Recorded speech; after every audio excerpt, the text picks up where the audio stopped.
So now suppose we want to check whether this series, so cosine of n over n squared plus 1, converges or diverges. Notice that. So maybe you'd like to do some kind of comparison test. I mean, you definitely don't want to integrate this. So not integral test, it's not a p-series, it's not geometric.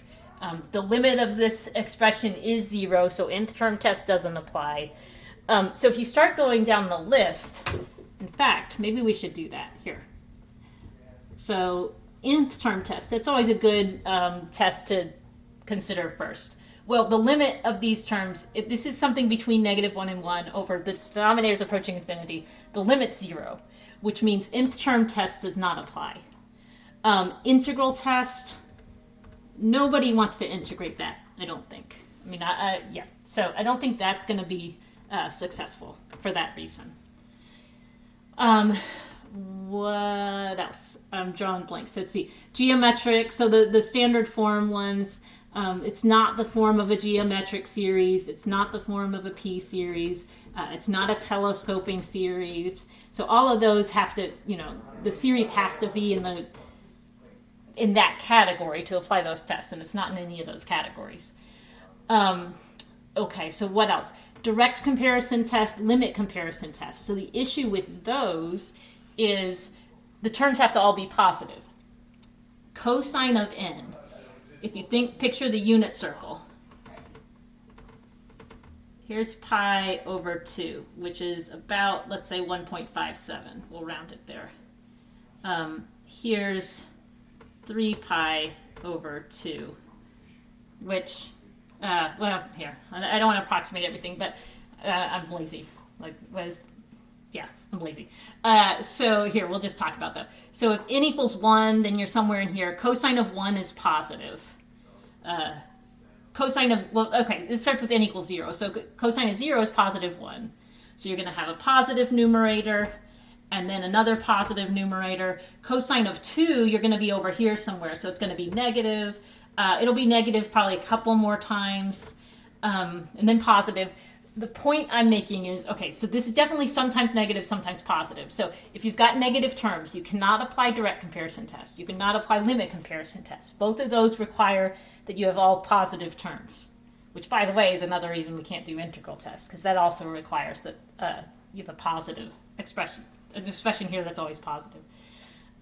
Alternating series test also does not apply, because for alternating series tests, it has to alternate every consecutive term. The sign has to change. Negative, positive, negative, positive, negative, positive. So something like this, positive, positive, negative, negative, negative, positive, that's not alternating. So you can't apply the alternating series test either. So then I think that's all the options we have at this point. So we've just ruled out every single test. So what are you supposed to do? This is where that last theorem comes in handy. What if we take the absolute value? So if we consider the series absolute value of cosine of n over n squared plus 1, that's always positive. So now, I just crossed out every test. Now the comparison test, maybe the integral test, are back on the table. But I mentioned earlier, I don't really want to integrate this. I don't know how you guys feel about integrating cosine of x over x squared plus 1, but I don't want to do it. Direct comparison test, for me, is catching my eye. Now direct comparison test is back on the table. Because, so cosine of n over n squared plus 1. I know that cosine is between -1 and 1. And so this is going to be less than or equal to 1 over, right? Cosine has a maximum value of 1. So this is less than or equal to 1 over n squared plus 1.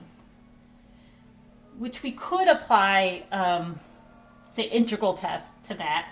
Or I could note that, okay, adding 1 to the numerator, what if I compare that with 1 over n squared?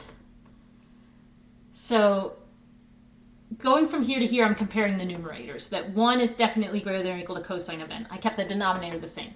Going from here to here, I'm saying that I have a bigger denominator here. So that makes a smaller fraction. So 1 over n squared would be greater than this. And the series 1 over n squared is a convergent p-series, right? I know that this series converges. So by direct comparison test, if I've got a larger series that converges, remember that puts a ceiling on the partial sums for my lower series down here. So I know the partial sums are monotonically increasing. If I know it's less than a convergent series, I know that those partial sums are bounded above.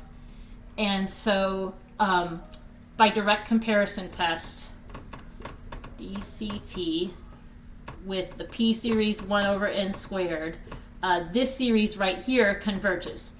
And so thanks to that theorem that I proved in a previous video that says if a series is absolutely convergent, then it's convergent. So this given series here must also converge.